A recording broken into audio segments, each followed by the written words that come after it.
Welcome to the Chili Smackdown 2023 version. That's right, baby. I am entering this competition and I am here to win. Okay, I'm just joking, guys.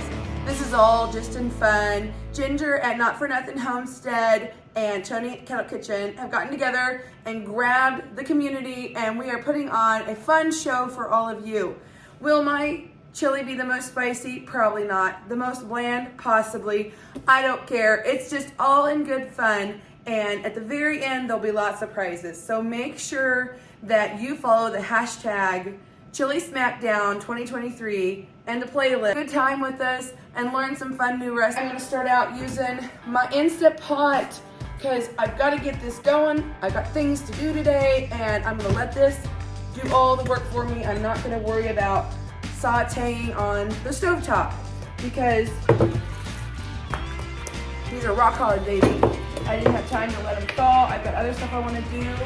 And instead of using water, which normally you could put like a cup of water, you'd put down your trivet, then you put down your meat, and thus you'd be not boiling it. I don't mind boiling my hamburger meat today. I don't mind the texture in my chili. It's gonna be great. And I want it to be a one-pot wonder. I want the fat from the meat. You'll find out later. And so instead of using water, I'm gonna use, I have about 2 cups here of some very gelatinous, beautiful, yummy beef broth that I made previously. And so that's going to be my liquid. Pop open this hamburger, maybe. Pop this right down in here. Put on my lid. Let it sing its beautiful song to me. Make sure the venting is off. And I'm gonna pressure cook this for like 25 minutes. There's a crock pot here too. I had to find a way to up my game. I mean, come on, these people, have you seen these recipes so far? They're pretty darn awesome. So what I'm gonna do is I'm gonna make a white chili for you. Yeah, white chicken chili. And it's gonna be just as fast and easy as putting together the regular chili because, you know, we're busy. We've got to find a fast and easy way to do things in the kitchen and still be able to get on with the rest of our life. So what I'm gonna do is I'm gonna start out with some ugly chicken that I canned, and it is just chicken breast that I had cut up and canned. I'm going to get it started by throwing these right there into the crock pot. To give it some flavor, I have a partial can of green chilies. We're gonna throw those in there. Making the chicken, I went ahead and I had the chicken broth too that I saved.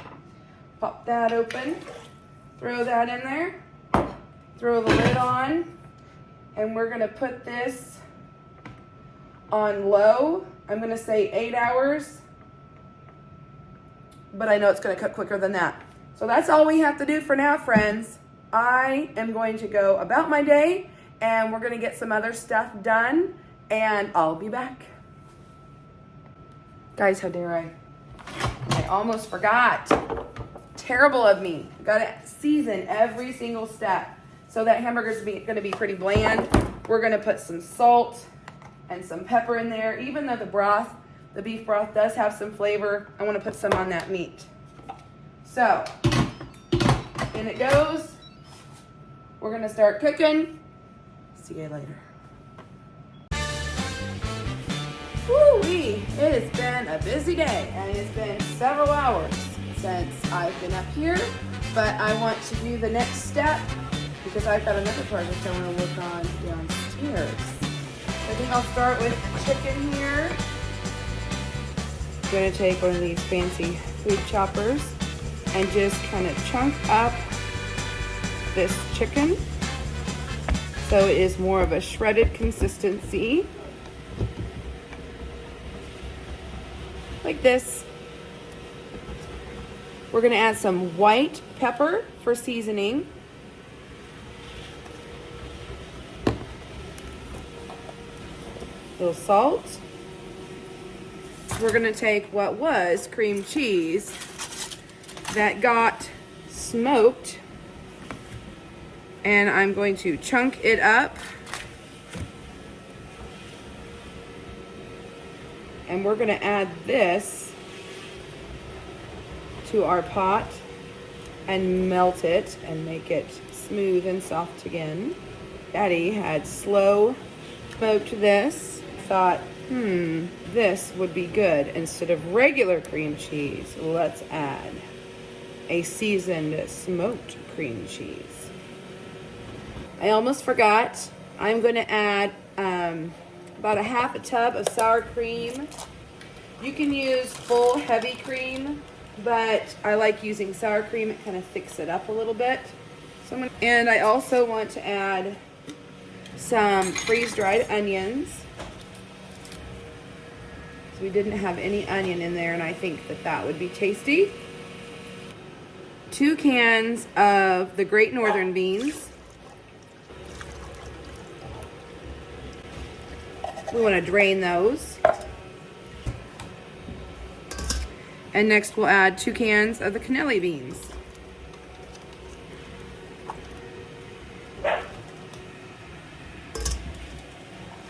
Stir this up.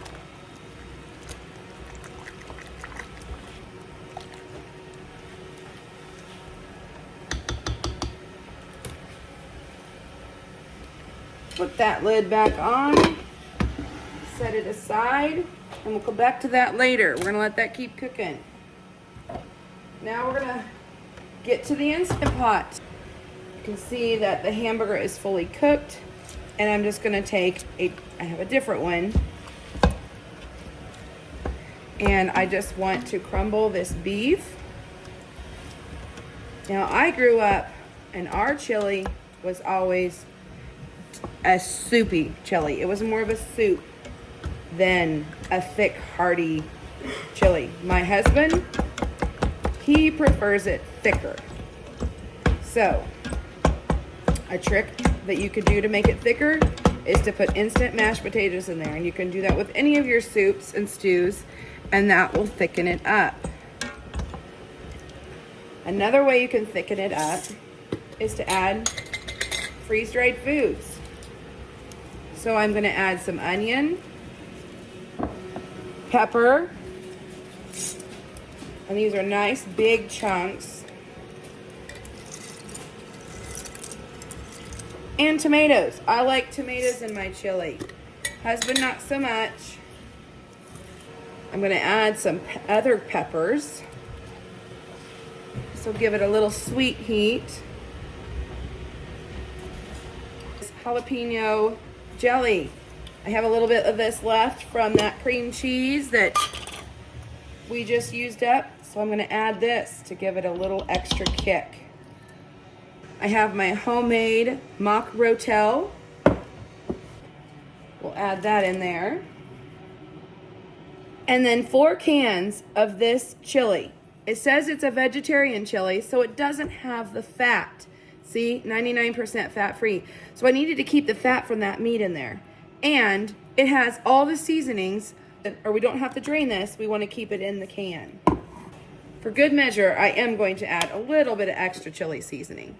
You can see inside there, it looks like there's peppers and probably tomatoes. And it's basically just a chili sauce with beans. The reason I'm using these today is because I got them on a huge sale. The store wasn't selling very many of them, so they wanted to get rid of inventory. And I got these, I believe, either 3 or 4 for $1. And I thought, I will do that. I can doctor this up. I can add meat to it.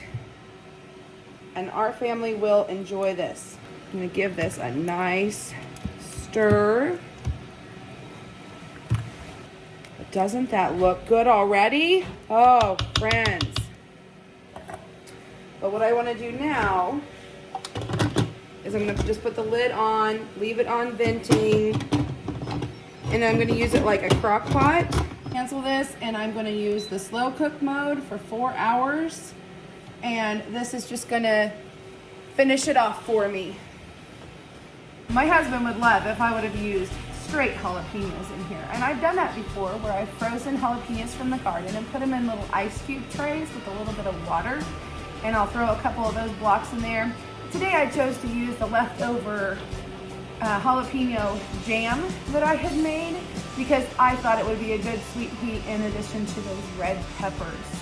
Another thing that my cousin likes to do with her chili to kind of bulk it up and make it go a little further would be to add rice to it. My extension agent actually, I'm pretty sure, is who told me about how they like to put a can of corn in their chili. So usually lunch lady chili around here is pretty bland, but I've kicked it up a notch.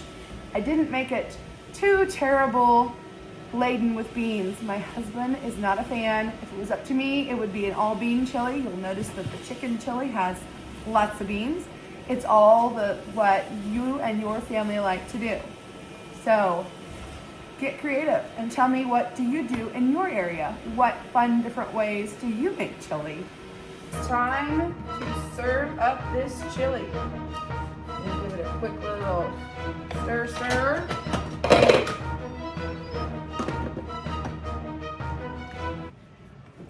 We like ours with saltines. You could put Frito chilies, but you know, because the region I'm in, you go to school, you're gonna get chili, you're also gonna get cinnamon rolls. Don't worry, I made that recipe too. I hope to come out with it later this week. But now it's time for me to take a couple of small bowls and we'll do a little bit of a tin chili. Doesn't that look delicious? I want to put just a little bit of sour cream on there and a sprinkling of cheese. Let's do a taste test on the white chili.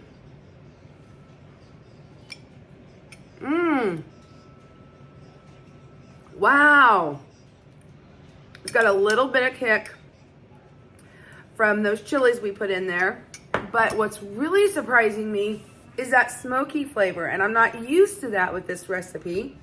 So if you need to tone it down a little, I would add just some half and half or cream. But I kind of really like the spice and the kick that was with that special cream cheese that we used. Right, now, clean spoon, and we'll try the regular chili.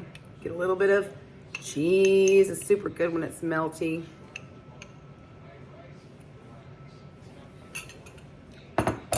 Oh, wow. There are definitely some intense flavors in there. I don't know what I'm thinking that it is that I'm not used to. It must be something in that vegetarian chili we used. It's not a bad flavor, it's just not what I'm used to. I think it needs a little salt. Let's fix that.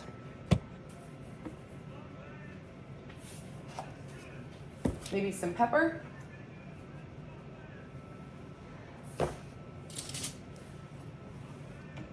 Give that a stir. Clean spoon. Try again. Much better. I like that. I'll do my best to get both of these recipes down below for you, the best I can remember how we made this. I'm not very good about following recipes. I'm kind of a dump and go kind of cook. Make sure that you go to Kettle Kitchen and subscribe so that you can get all the information about the collaboration. And Not For Nothing Homestead, subscribe and ring that bell because she is going to be hosting a live. Enough of this for now. It's time to eat.